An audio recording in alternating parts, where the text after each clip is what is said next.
properties of power spectral density of the random process. The property number 1 is zero frequency value of power spectral density, that is Sx of 0, it is equal to integration from minus infinity to infinity Rx of tau d tau. This Rx of tau indicates here the autocorrelation function. It means what? The total area under the autocorrelation function is nothing but the zero frequency value of power spectral density. This is the notation to indicate the power spectral density. Now in the earlier video we have seen the definition, that is the Einstein-Wiener-Kichi relation, that gives the relation between the power spectral density and autocorrelation function. They both form the Fourier transform pair.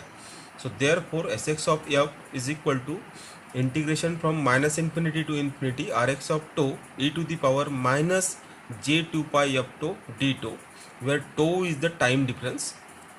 Now putting f is equal to 0, we get Sx of 0 is equal to integration from minus infinity to infinity Rx of tau e to the power minus j2 pi into 0 into tau d tau.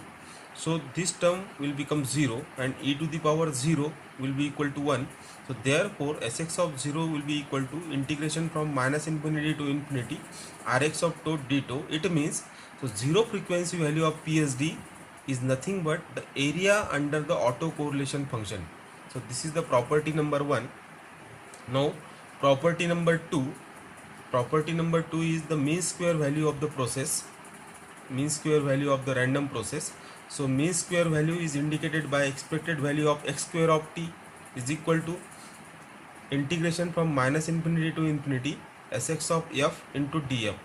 So mean square value of the process is given by total area under the PSD curve. So this is the power spectral density. So mean square value of the process is nothing but the area under the PSD curve.